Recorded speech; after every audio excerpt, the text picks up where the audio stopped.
Haleluya Yesus, haleluya Yesus. Saat kami menghadapi persoalan Tuhan, hanya nama Yesus yang memberikan kami jawaban. Saat kami mengalami berbagai macam persoalan dan rintangan, hanya nama Yesus Tuhan jawaban hidup kami Tuhan. Haleluya, haleluya Yesus.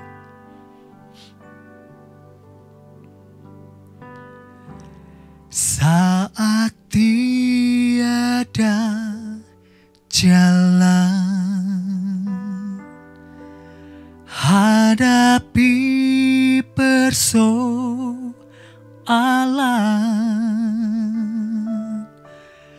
Yesus ada di sana dan memberiku jawaban. Pahitnya kenyataan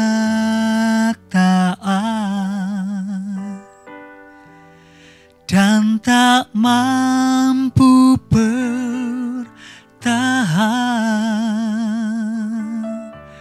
Yesus ada di sana dan memberiku jawaban.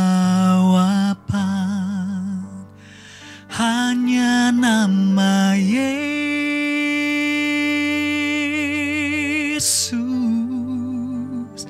hanya nama Yesus,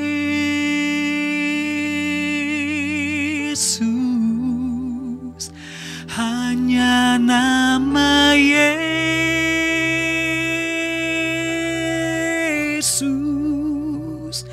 berikan ku pengharapan.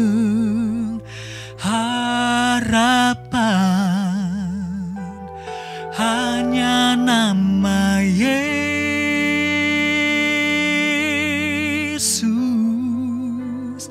hanya nama Yesus,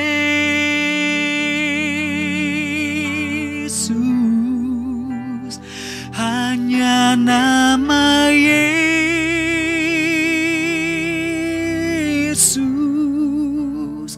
berikan ku kepastian.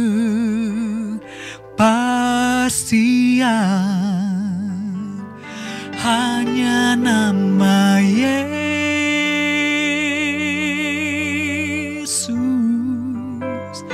hanya nama Yesus,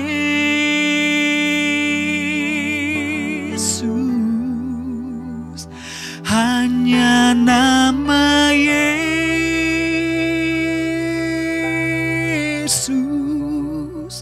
berikan ku pengharapan.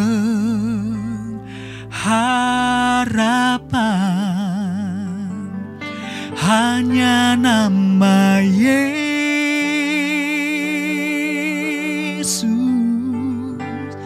hanya nama Yesus,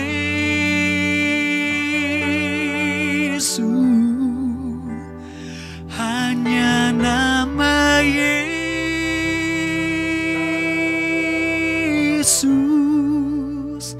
berikan ku kepastian.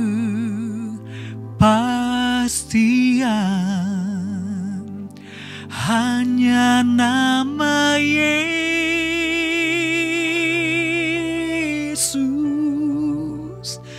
berikan ku kepastian.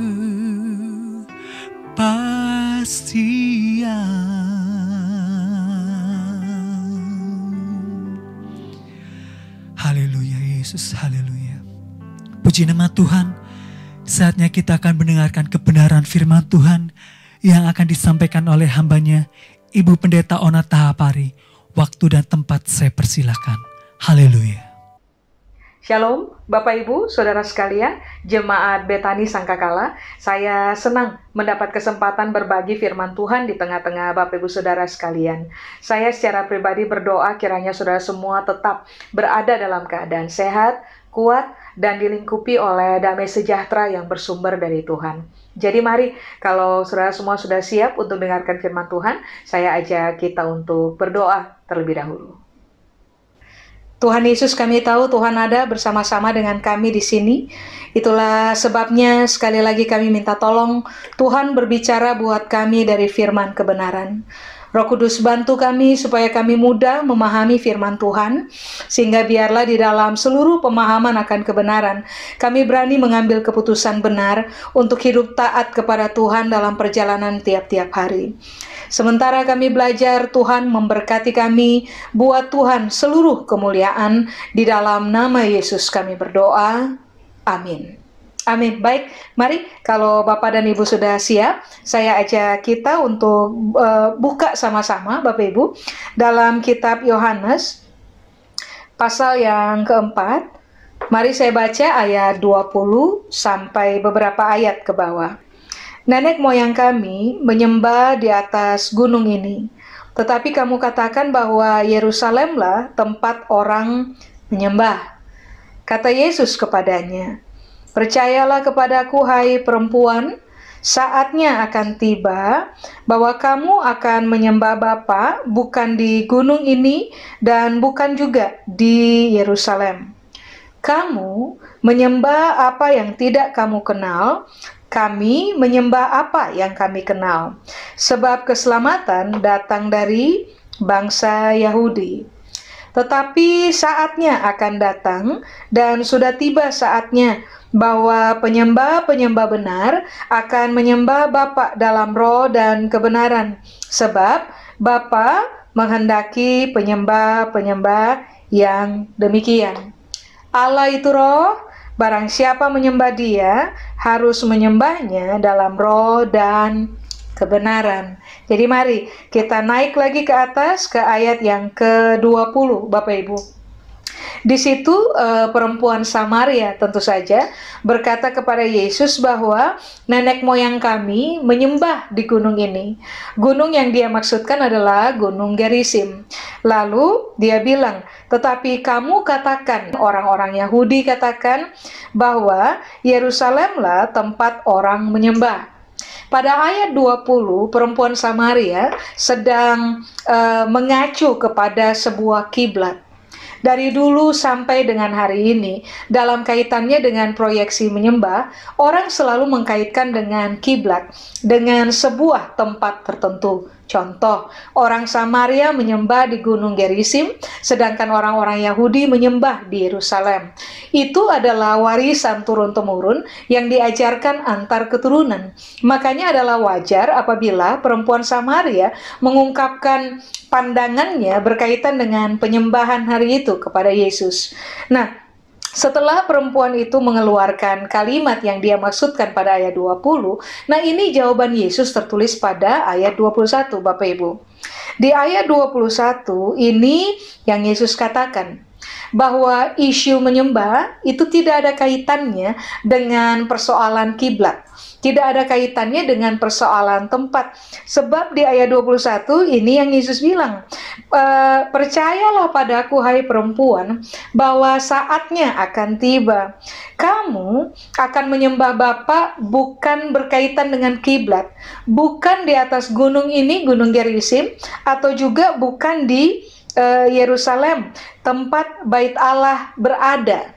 Coba, saudara lihat, di ayat 22, di ayat 22 Yesus meneruskan kalimatnya dengan berkata, kamu menyembah apa yang tidak kamu kenal.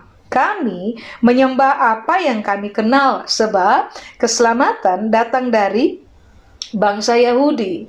Nah, ini yang lebih dititik beratkan oleh Yesus, bahwa penyembahan itu berkaitan sangat erat dengan persoalan pengenalan.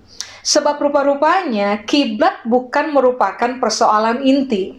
Yang merupakan persoalan inti adalah tentang persoalan mengenal. Saudara bayangkan, akan susah bagi saudara dan saya memuja seseorang tertentu apabila kita tidak mengenal orang tersebut. Makanya mengapa di ayat 22 ini yang Yesus bilang, kalau mau menyembah, isu inti yang semua orang harus soroti adalah tentang persoalan kenal nggak dengan yang disembah. Nah, mari sebelum kita berbicara tentang persoalan pengenalan, mari kita soroti dulu salah satu kata inti pada ayat 22, yaitu kata menyembah. Sebab kalau saudara dan saya memahami makna dari kata menyembah, maka akan mudah bagi kita untuk masuk ke dalam sebuah pemahaman yang jauh lebih besar seperti yang Tuhan mau untuk saudara dan saya pahami. Nah, begini Pak, Ibu, kata menyembah pada ayat 22 itu diambil dari kata proskineo, atau orang juga menyebutnya dengan kata proskuneo. Kata proskineo itu merupakan gabungan dari dua kata, Bapak Ibu. Satu, pros.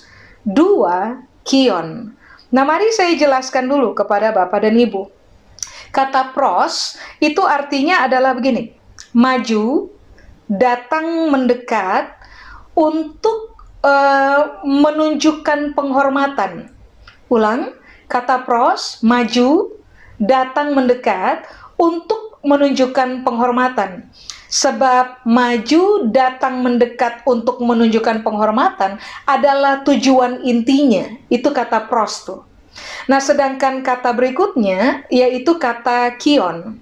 Kata kion itu artinya cuma satu sebenarnya, Bapak Ibu. Maafkan, saya harus menggunakan kata ini sebab arti dari kata kion adalah anjing.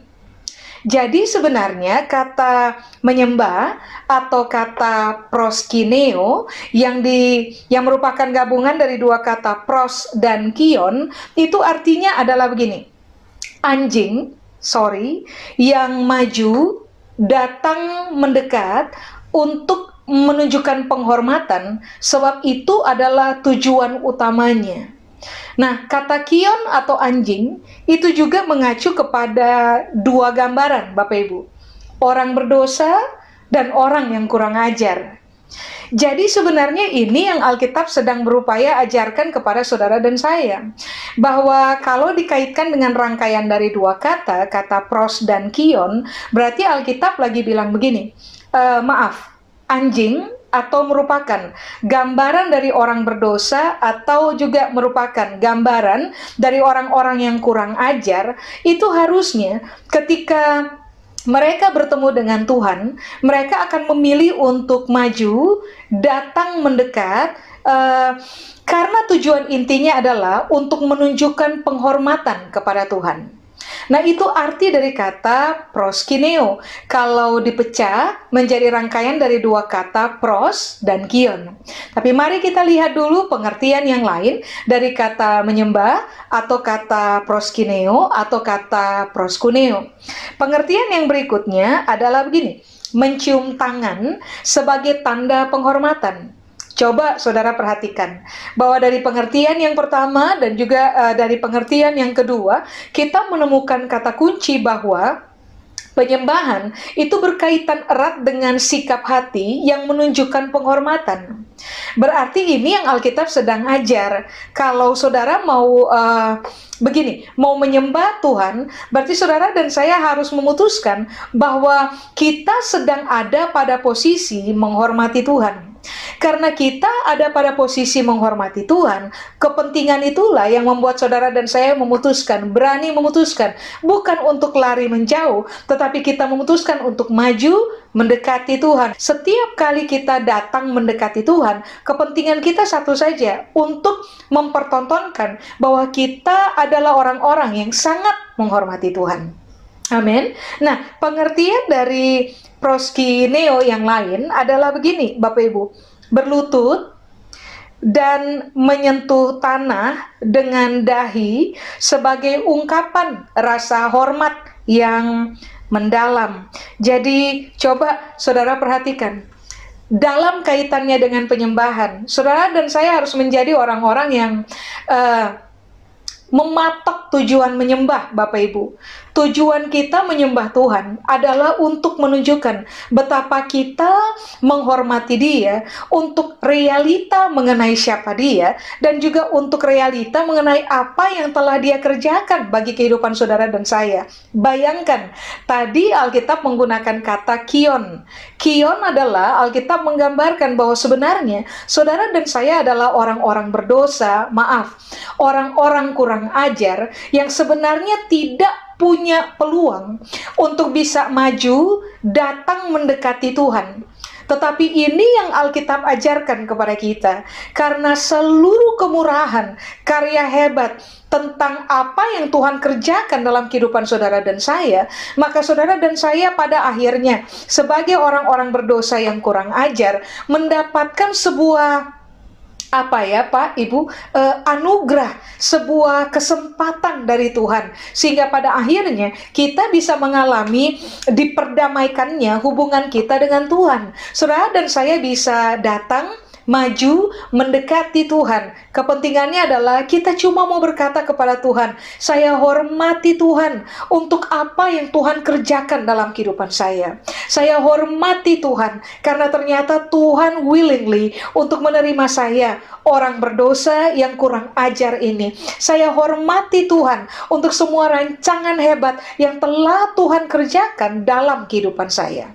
Nah, pandangan ini penting untuk saudara dan saya renungkan ulang-ulang dalam keseharian kita, supaya pada akhirnya begini, Bapak Ibu, waktu kita datang untuk menyembah Tuhan, kita tidak datang menyembah Tuhan dengan motif yang lain selain begini, hanya untuk menunjukkan betapa kita hormati Dia, kita respect kepada realita tentang siapa Dia, Tuhan hebat yang memiliki jiwa besar untuk menerima kita tanpa syarat dan menerima kita yang seharusnya tidak layak untuk mendekati Dia. Amin. Coba sekarang mari kita lihat kata inti yang kedua, kata kenal. Sebab Alkitab bilang, siapapun yang menyembah Tuhan itu harus dimotori oleh adanya pengenalan kepada Tuhan. Berarti kan begini, sebuah penyembahan bukanlah penyembahan apabila saudara dan saya melakukannya tanpa pengenalan. Makanya begini, bagaimana saudara dan saya bisa menunjukkan penghormatan yang hebat kepada Tuhan? Bagaimana mungkin saudara dan saya bisa berani maju mendekati Tuhan untuk tujuan menghormati Dia? Sederhana, Yesus bilang, karena kita mengenal siapa Dia, yang tadi saya sudah bilang. Nah, mari kita lihat dulu arti dari kata mengenal. Kata kenal atau mengenal di situ, bahasa Yunani menggunakan kata eido, Pak, Ibu. Apakah eido? Eido punya pengertian yang pertama adalah begini.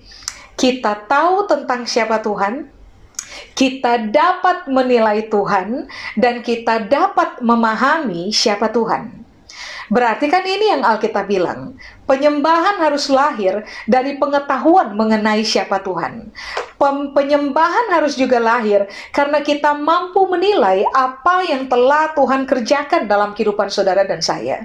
Penyembahan juga harusnya lahir karena kita paham, siapa Tuhan, dan dua, kita paham apa yang telah Dia kerjakan dalam kehidupan kita. Sebab ternyata saudara dan saya, ketika kita tidak tahu apa-apa tentang Tuhan, kita memiliki penilaian yang salah tentang Tuhan, kita bahkan tidak memahami Tuhan dan juga seluruh kebenaran yang Dia berupaya tiap-tiap hari wahyukan buat hidup saudara dan saya, entah itu melalui firman Tuhan atau entah itu melalui proses demi proses hidup yang saudara dan saya harus alami ulang-ulang. Tanpa pengetahuan akan Tuhan, tanpa mampu menilai Tuhan dengan benar, tanpa pemahaman akan kebenaran yang Tuhan ajarkan kepada kita, saudara dan saya akan selalu gagal untuk menyembah Tuhan, atau saudara dan saya akan selalu gagal untuk menunjukkan penghormatan kita kepada Tuhan dalam hidupnya kita. Amin. Makanya kalau ada hal yang saudara dan saya harus mengejarnya dalam kehidupan kita, maka ini yang Alkitab ajar. Saudara dan saya harus mengejar pengetahuan yang benar tentang siapa Tuhan, supaya pada akhirnya waktu saudara dan saya menilai Tuhan, kita bisa menilai Tuhan pada perspektif yang benar. Saudara dan saya harus menjadi orang-orang yang sangat terbuka untuk diajar oleh Tuhan pakai firman-Nya, supaya pada akhirnya saudara dan saya tambah lama, tambah memahami siapa Tuhan dan apa kebenarannya dalam hidup kita. Karena tujuan kita adalah supaya saudara dan saya bisa dikenal sebagai orang-orang yang menyembah Tuhan dengan tujuan yang tepat, yaitu hanya datang untuk menunjukkan respeknya kita kepada Tuhan atau penghormatannya kita kepada Tuhan. Amin. Nah, itu ayat 22. Nah, mari sekarang kita lihat ayat 23. Alkitab bilang, saatnya akan datang dan sudah tiba sekarang. Coba ulang kata ini, sekarang. Sudah tiba dan sekarang, Alkitab bilang, bahwa penyembah-penyembah benar akan menyembah Bapa dalam roh dan kebenaran. Sebab Bapa menghendaki penyembah-penyembah demikian. Jadi ini yang Alkitab bilang, bahwa isu inti dari penyembahan adalah tentang persoalan kita mengenal siapa yang kita sembah. Isu inti dari penyembahan adalah kita tahu untuk tujuan apa kita menyembah. Tapi isu inti yang lain dari penyembahan adalah begini, yang menyembah harus benar. So, kalau yang menyembah itu benar, maka yang terjadi adalah saudara dan saya dapat menyembah Bapa di dalam roh dan kebenaran. Nah, puji Tuhannya begini Pak, Ibu. Tadi kan kita sudah belajar bahwa sebenarnya kita ini adalah kion. Kita ini adalah orang-orang berdosa yang kurang ajar di tahap awal. Tetapi karena karya Kristus disalib, pencurahan darahnya, tercabiknya dagingnya, keberanian Yesus untuk menyerahkan nyawanya, mati menggantikan posisi kita orang-orang berdosa. Pada hari yang ketiga dia bangkit dari antara orang mati, lalu dia naik ke sorga menunjukkan kemenangannya atas dosa dan maut. Dia menganugerahkan kepada saudara dan saya keselamatan, sehingga pada akhirnya dari orang berdosa yang kurang ajar Pak Ibu, karena anugerah Kristus, karena karya Kristus, karena pengorbanan Kristus disalib, saudara dan saya orang berdosa ini dapat dibenarkan oleh Tuhan pada waktu saudara dan saya memutuskan untuk mempercayai Tuhan. Nah, ini yang Alkitab ajar, bahwa waktu saudara dan saya dibenarkan oleh Tuhan, identitas kita berubah Pak Ibu. Identitas kita adalah yang semula orang berdosa dan kurang ajar terhadap Tuhan berubah menjadi orang-orang benar. Nah, di ayat 23 ini yang Alkitab bilang bahwa waktu saudara dan saya, jelas ayat 22 bilang, saudara dan saya tahu tentang siapa Tuhan, mampu menilai Tuhan dengan benar, memahami Tuhan di dalam kebenarannya. Lalu saudara dan saya akan berpindah dari status berdosa kepada status orang benar. Makanya Alkitab bilang, sekarang sudah tiba. Harusnya lahir penyembah-penyembah benar yang akan menyembah Bapa di dalam roh dan kebenaran. Sekarang mari kita lihat apakah penyembah. Penyembah bahasa Yunani menggunakan kata proskinetes. Proskinetes adalah orang-orang yang memuja. Penyembah. Nah, sekarang benar. Ingat, penyembah benar tidak mungkin lahir tanpa pengenalan. Jadi kalau orang mengenal Tuhan akan lahir yang disebut dengan penyembah atau orang yang memuja, penyembah benar. Nah, sekarang mari kita lihat kata benar di situ. Kata benar di situ, Alkitab bahasa Yunani menggunakan kata aletinos, dari kata aletes, atau kemudian kita mengenal juga kata aletheia. Nah, kata benar atau kata aletinos itu artinya adalah begini, tulus Bapak Ibu. Yang pertama. 2, mencintai kebenaran. 3, hidup dalam kebenaran. 4, berbicara dalam kebenaran. 5, memiliki sifat asli dan kemiripan yang sesuai dengan kebenaran itu sendiri. Jadi coba saudara perhatikan. Waktu saudara dan saya memiliki pengetahuan akan kebenaran, mampu menilai Tuhan dengan benar, memahami betul kebenaran, yang akan terjadi adalah saudara dan saya akan menjadi orang-orang yang memuja Tuhan dalam posisi begini. Kita memuja Tuhan dengan tulus. Kita memuja Tuhan dalam posisi kita mencintai kebenaran. Bayangkan, dari orang berdosa dan orang kurang ajar, karena kita mengenal siapa Tuhan melalui firman-Nya, pada akhirnya kita berubah menjadi orang-orang yang memuja Tuhan, menghormati Tuhan dalam ketulusan, dalam posisi kita mencintai kebenaran, kita hidup dalam kebenaran, kita juga berbicara benar. Lalu, saudara dan saya tambah lama. Karena kita memahami kebenaran, yang akan terjadi adalah semua penyembah benar adalah orang-orang yang memiliki sifat asli atau sifat sejati tuh dari siapa yang kita sembah. Makanya tadi kenapa saya bilang kepada Bapak dan Ibu, penyembahan tidak ada kaitannya dengan kiblat. Penyembahan itu berkaitan erat dengan begini, pengetahuan kita, pengenalan kita akan siapa Tuhan. Kalau kita memahami Tuhan dengan benar, maka saudara dan saya akan berubah menjadi penyembah-penyembah benar. Sehingga pada waktu kita maju, lalu mendekati Tuhan dengan tujuan menyatakan penghormatan kepada Tuhan, waktu kita menghormati Dia, posisi kita tuh sudah ada pada posisi ini, Bapak Ibu. Kita nggak menyembah Tuhan pakai motif. Kita menyembah Tuhan dengan tulus hati. Kita nggak menyembah Tuhan dalam posisi sebagai orang jahat.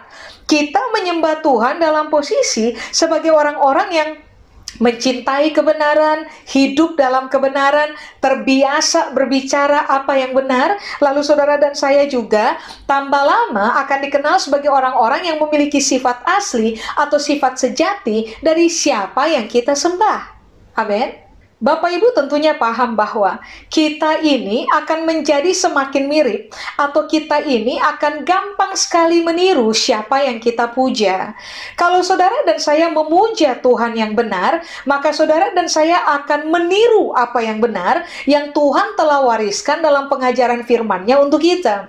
Saudara dan saya akan menjadikan Tuhan sebagai role model, kebenarannya adalah role model, dan kita akan menjadi orang-orang yang karena kita memuja Dia, karena kita menghormati Dia, lama-lama yang akan terjadi adalah sifat saudara dan saya akan menjadi semakin mirip dengan sifat Tuhan yang asli, sifat Tuhan yang sejati, Tuhan yang adalah roh dan kebenaran. Makanya mari saya ulang, isu menyembah itu berkaitan sangat erat dengan pengenalan. Siapa mengenal Tuhan, mereka berubah jadi orang tulus. Siapa mengenal Tuhan pada proporsi yang sebenarnya, mereka akan berubah menjadi orang benar, yang hidup di dalam kebenaran, yang mencintai kebenaran, yang lama-lama sifatnya akan menjadi semakin mirip dengan Tuhan. Amin. Makanya kemudian ini yang Alkitab bilang, semua penyembah benar akan menyembah Bapa dalam roh dan kebenaran. Ingat, Bapa itu roh, pneuma. Bapa itu roh. Siapa menyembah Dia tidak bisa menyembah Dia di dalam daging. Siapa menyembah Dia harus menyembah Dia di dalam roh. Nah, artinya kan begini. Kenapa saudara dan saya harus mengenal Tuhan dari sejak awal? Supaya pada akhirnya kebenarannya itu menjadi karakteristik asli di dalam kehidupan kita, menjadi sifat aslinya kita. Baru pada akhirnya saudara dan saya akan dikenal sebagai orang-orang yang menyembah Bapa di dalam roh dan juga di dalam kebenaran. Ulang, kata kebenaran tadi kan kata benar, aletinos. Tetapi kata kebenaran itu menggunakan kata yang tadi saya sempat sebut kepada saudara, aletheia. Aletheia artinya tidak jauh-jauh banget, Pak Ibu, dari kata aletinos. Yang pertama, mencintai kebenaran. 2, berbicara apa yang benar. 3, penuh dengan kebenaran atau hidup di dalam kebenaran. Nah, pengertian yang keempat dari kata aletheia atau kebenaran adalah benar dalam realita objektif. Kita tidak menjadi orang-orang yang terjebak kepada subjektivitas. saudara dan saya akan lebih dikenal sebagai orang-orang benar dalam realita objektif. Karena kita mengenal siapa Tuhan, kita punya pengetahuan tentang Tuhan, kita mampu menilai Tuhan dengan benar, kita memahami betul Tuhan di dalam seluruh kebenarannya, realita mengenai siapa Dia, itu yang membuat saudara dan saya menjadi orang-orang yang semakin objektif di dalam kehidupan benar. Artinya begini, kita tidak ekstrim kanan, kita juga tidak ekstrim kiri. Kehidupan rohani kita atau kehidupan benar kita menjadi sangat seimbang karena kita didrive oleh kebenaran yang ada pada firman Tuhan. Makanya kenapa tadi dari awal, waktu perempuan Samaria mengkaitkan penyembahan dengan kiblat, Yesus justru mengkaitkan penyembahan itu dengan pengenalan. Berarti kan ini yang Alkitab berupaya beritahukan kepada saudara dan saya, Bapak Ibu, bahwa begini, kalau saudara dan saya mau dikenal sebagai orang-orang yang menyembah Tuhan dalam kehidupan, dengarkan ini baik. Seorang penyembah di hadapan Tuhan yang benar, yang menyembah Bapa dalam roh dan kebenaran, itu bukan hanya sekedar tentang persoalan saudara dan saya jago nyanyi, dan waktu kita nyanyi suara kita bagus, menciptakan harmoni, kita mahir bermain musik, menciptakan lagu, dan waktu kita nyanyi suara kita bagus, tidak melenceng ke kanan dan ke kiri, dan kita bisa menyebutnya sebagai sebuah penyembahan berkualitas walaupun kehidupan kita tidak mewakili sifat benar. Nah begini, penyembahan model yang kayak gitu Pak, Ibu, sebenarnya bukan penyembahan seperti yang Tuhan ajarkan kepada kita. Kalau saudara dan saya mau dikenal sebagai penyembah yang benar sesuai dengan standar yang Yesus ajarkan, maka ini yang saudara dan saya harus melakukannya tahap awal. Tentu saja, saudara dan saya harus mengenal siapa Tuhan. Hidup dalam kebenaran, berbicara dalam kebenaran, mencintai kebenaran, hidup dalam kebenaran pada realita objektif, supaya pada akhirnya, waktu saudara dan saya bernyanyi, waktu saudara dan saya mengangkat tangan, waktu saudara dan saya berlutut bersujud di hadapan Tuhan, maka penghormatan kita adalah penghormatan yang dapat dipahami oleh Tuhan, yang adalah roh dan kebenaran. Ingat, kita tidak bisa dekati Dia pakai daging. Saudara dan saya tidak bisa dekati Dia dalam posisi sebagai orang yang mengaku menyembah, tetapi masih tetap dengan sengaja hidup dalam dosa dan pelanggaran, lalu menolak kebenaran mendidik kita. Nggak bisa, Pak Ibu. Iya, kita memang orang berdosa. Iya, kita memang orang kurang ajar. Tapi kita mau belajar mengenal Tuhan. Kita mau datang mendekat kepada Tuhan. Kita mau supaya pada akhirnya kebenaran yang Dia ajarkan kepada kita menggiring kita kepada perubahan hidup. Sebab pada akhirnya ini yang Tuhan mau. Pada akhirnya saudara dan saya dikenal sebagai orang-orang yang berani meninggalkan realita dari kedagingan kita, kemanusiawian kita, keduniawian kita, lalu kita akan lebih memilih untuk taat kepada kebenaran, melatih diri tiap-tiap hari, taat kepada firman Tuhan yang kemudian kita pahami, supaya pada waktu kita datang mendekati Tuhan, lalu sujud menyembah Dia dalam seluruh penghormatan. Tuhan mengenal kita sebagai, nah ini nih penyembah benar. Yang menyembah Bapa bukan di dalam kedagingan, tetapi menyembah Bapa di dalam roh. Di dalam roh saja tidak, di dalam kebenaran. Kita tidak menjadi orang-orang yang berdiri di dua perahu, Pak Ibu.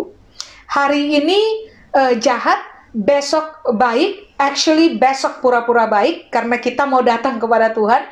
Lalu kemudian setelah kita kembali dari mendatangi Tuhan, kita jahat lagi. Bukan itu yang Alkitab ajar.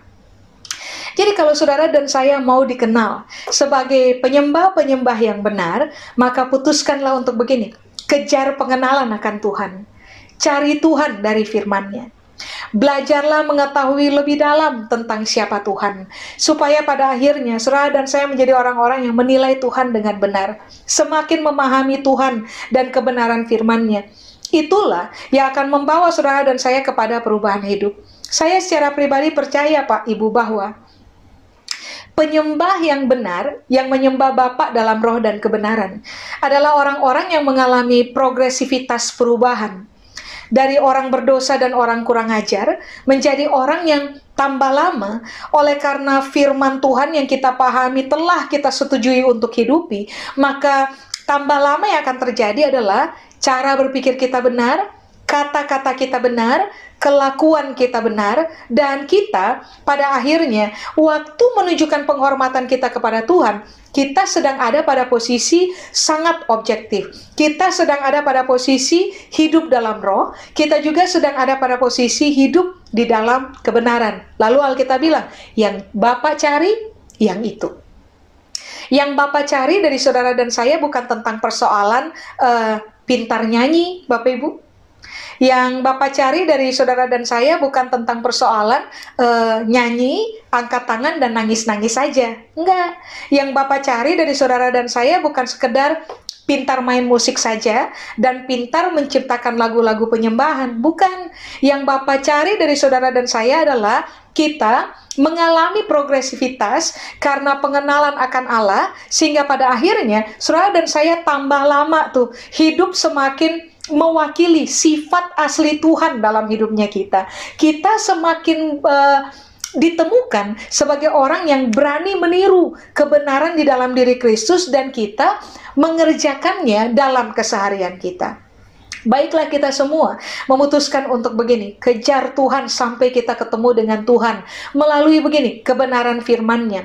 Biarkan firman Tuhan membangun frame berpikir benar di dalam kita, supaya pada akhirnya waktu kita berpikir benar, waktu pada akhirnya kita hidup dalam kebenaran, lalu kita datang mendekati Tuhan dan melakukan tindakan menyembah Tuhan, yang Tuhan tahu adalah bahwa penyembahan yang kita sedang pertontonkan di hadapan Dia adalah penyembahan yang sesuai dengan standar kerajaan seperti yang Dia mau. Tentu saja semua orang yang memuja Tuhan dengan posisi yang benar, dengan perspektif yang benar, dengan pendekatan yang benar, akan selalu membuat Tuhan disenangkan. Baiklah, kita mengejar sebuah keadaan di mana Tuhan disenangkan, bukan hanya gara-gara kita nyanyi tapi tanpa kualitas hidup. Enggak. Kita akan nyanyi, kita akan angkat tangan, kita akan bersujud kepada Tuhan, kita akan menyembah Dia, kita akan nyanyi dengan sungguh-sungguh, tapi kondisi kita adalah kita sedang berlatih untuk menjadi orang-orang yang hidup dalam kebenaran, mencintai kebenaran, berbicara benar, dan tambah lama sifat kita semakin mirip dengan sifat asli Tuhan seperti yang Dia ajar di dalam firman-Nya. Kiranya seumur hidup saudara dan saya akan dikenal sebagai penyembah benar yang menyembah Bapa dalam roh dan kebenaran. Saya selesai, Bapak Ibu. Tuhan Yesus memberkati. Mari kita berdoa.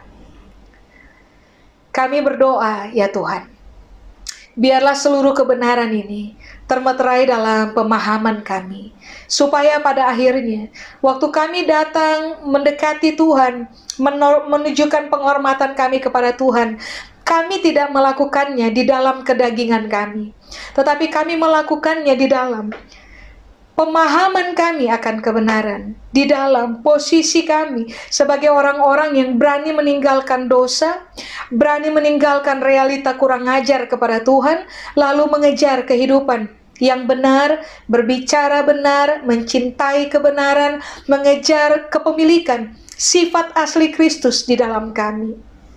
Biarlah waktu kami datang mendekati Tuhan, Tuhan pada akhirnya menerima penyembahan kami. Karena waktu kami menyembah Tuhan, Tuhan bertemu dengan penyembah yang benar, yang tidak menyembah Tuhan di dalam kedagingan, tetapi menyembah Tuhan di dalam roh dan kebenaran. Kiranya semua bentuk penyembahan kami, waktu kami angkat tangan, waktu kami nyanyi, waktu kami bersujud kepada Tuhan, Tuhan senang karena waktu kami melakukannya dalam posisi hidup dalam roh dan hidup sebagai orang benar. Waktu kami taat kepada firman Tuhan, kiranya Tuhan memberkati kami. Kepada Tuhan seluruh kemuliaan. Di dalam nama Yesus kami berdoa. Amin. Tuhan Yesus memberkati Bapak Ibu.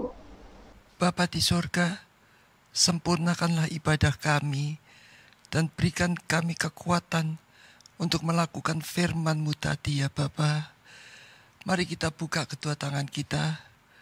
Sidang jemaat yang dicintai oleh Tuhan, terimalah berkat atas nama Bapa, Putra, dan Roh Kudus dalam nama Tuhan Yesus Kristus, mulai saat ini sampai kedatangannya untuk kedua kalinya, menjemput kita semua, bahkan sampai selama-lamanya, dalam nama Tuhan Yesus Kristus. Amin.